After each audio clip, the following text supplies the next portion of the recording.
The Human Canary, Video 22, Harsh Treatment for British Osteopath.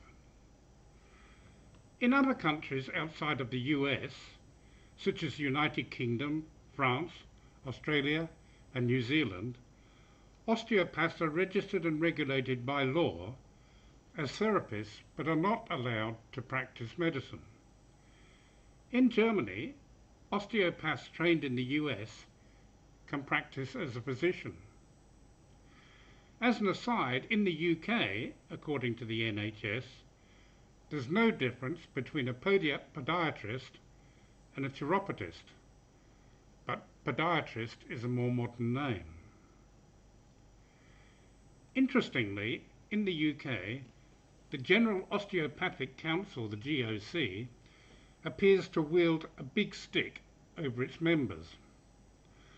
On May 24, 2016, the Professional Conduct Committee conducted a hearing to consider the case of Mr. Nigel Graham, a previous president of the British Osteopathic Council. Approximately a year previously, Mr. Graham had been found guilty by the Southampton Magistrates Court of avoiding payment of traffic parking tickets by using a disabled person's blue badge to park his car. He'd confessed to doing this around half a dozen times and pleaded guilty to the offences. The court's judgment was that he received a 16-week prison sentence, suspended, imposed a fine of over £1,000, sentenced him to 120 hours community service, and imposed various payments to local councils, victim surcharge, etc. The GOC then contacted Mr. Graham, who confessed that he was a naughty man and shocked to receive a suspended prison sentence imposed upon him for what he thought were merely parking offences. That he did actually use his car from time to time to run disabled people around.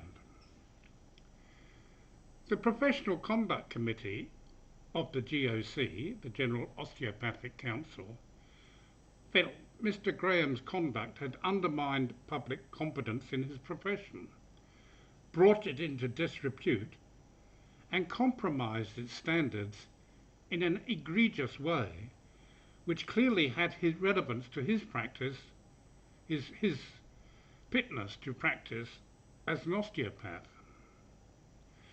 The committee felt there was no evidence that Mr. Graham recognised the need for rehabilitation. Accordingly, the decision of the Professional Conduct Committee was that Mr. Graham should be removed from the registry of practising osteopaths.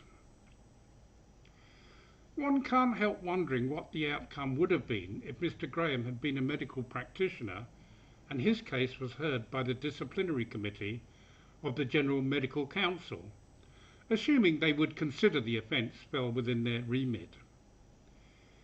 As an aside, disciplinary hearings by the GMC are handled by the Medical Practitioners Tribunal Service, or MPTS, as are interim order tribunal hearings.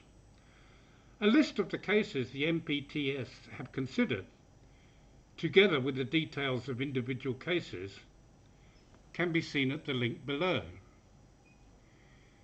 Please hit the subscribe button if you want to learn more about the myths and corruption surrounding medicine. It's the little image of a Neanderthal on the bottom right of your screen. Also, please indicate whether you like or dislike this video.